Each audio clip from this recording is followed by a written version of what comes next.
இஸ்ரேலில் உள்ள இந்தியர்களுக்கு அறிவுறுத்தல் வழங்கப்பட்டிருக்கிறது. பாதுகாப்பாக இருக்கும்படி இஸ்ரேலில் இருக்கும் இந்தியர்களுக்கு இந்திய தூதரகம் அறிவுறுத்தல் வழங்கியிருக்கிறது. இஸ்ரேலில் பயங்கரவாதிகள் நடத்திய தாக்குதலில் இந்தியர் ஒருவர் உயிரிழந்தார். குற்றவாளிகள் மீது உரிய நடவடிக்கை எடுக்கப்படும் என்று இஸ்ரேல் அரசு உறுதியளித்திருந்தது. இந்நிலையில் இஸ்ரேலில் வாழும் இந்தியர்கள் பாதுகாப்பான இடங்களில் இருக்கும்படி இந்திய தூதரகம் அறிவுறுத்தியிருக்கிறது. கூடுதல் விவரங்களை வழங்க செய்தியாளர் நிரஞ்சன் இணைந்திருக்கிறார். நிரஞ்சன், இந்திய தூதரகத்தின் அறிவுறுத்தலின் முழு விவரங்கள் என்ன?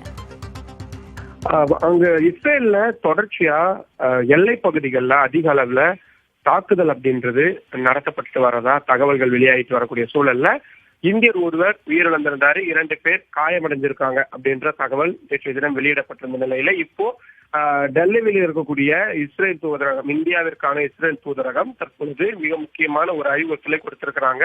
எல்லை பகுதிகளில், குறிப்பா சவுத் மற்றும் நார்த் பகுதிகளில், வடக்கு மற்றும் தெற்கு பகுதிகளில் இருக்கக்கூடிய இந்தியர்கள் வேலை செய்யக்கூடியவங்களாகவோ அல்லது படிக்கக்கூடியவங்க யாராக இருந்தாலும் அவங்க உடனடியா அருகில் இருக்கக்கூடிய பாதுகாப்பான இடங்களுக்கு மாறி போங்க, ரீலொகேட் யுவர் செல்ஃப் என்ற வார்த்தையும் அவர்கள் பயன்படுத்தி இருக்கிறாங்க. அது மட்டும் இல்லாம இந்திய தூதரகம் தொடர்ந்து இஸ்ரேல் அதிகாரிகளுடன் தொடர்புல இருக்கிறாங்க. எதுக்குன்னா அனைத்து இந்தியர்களுடைய பாதுகாப்பை உறுதி செய்வதற்கான தொடர்பில் தான் நாங்க இருக்கிறோம் அப்படின்னு சொன்னதோடு மட்டும் இல்லாம இப்ப நம்ம ஸ்கிரீன்ல பாத்துட்டு இருக்கக்கூடிய அந்த ஹெல்ப் லைனையும் கொடுத்திருக்கிறாங்க. சோ இதை பார்த்துட்டு இருக்கக்கூடிய பார்வையாளர்களும் கூட அவர்களுக்கு தெரிந்தவர்கள் யாரேனும் இஸ்ரேல் பகுதிகளில் இருந்தாங்கன்னா அவங்களுக்கு இதை அனுப்பி வைக்கலாம். அதுக்காக தான் இந்த முக்கியமான இந்த அறிவுறுத்தலை கொடுத்திருக்கிறாங்க. அந்த ஹெல்ப் லைனும் கொடுத்திருக்காங்க, மெயில் ஐடியும் கொடுத்திருக்கிறாங்க.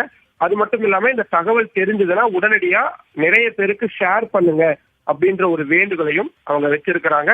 சோ முடிந்த வரைக்கும் பாதுகாப்பான இடங்கள்ல இருக்கும்படி அறிவுறுத்தல் அப்படின்றது கொடுக்கப்பட்டிருக்குது. இருக்கக்கூடியவங்களுடைய தகவல்கள் தங்களிடம் இருக்குது. அதை வச்சு எல்லாரும் பாதுகாப்பாக தான் இருக்கிறாங்களா அப்படின்ற தொடர்ச்சியான அந்த பரிசோதனைகளையும் நாங்கள் செய்து வரோம். யாருக்கேனும் ஏதாவது பிரச்சனை அப்படின்னா உடனடியா இந்திய தூதரகத்தை அணுகுமாறும் அதுக்கான ஹெல்ப் லைனையும் மெயில் ஐடியும் அவங்க கொடுத்திருக்கிறோம். ரொம்ப முக்கியமான ஒரு விஷயமா இந்த செய்தியை நம்ம பார்த்துட்டு இருக்கிறோம். பூங்குழலி, தகவல்களை வழங்கியமைக்கு நன்றி நிரஞ்சன்.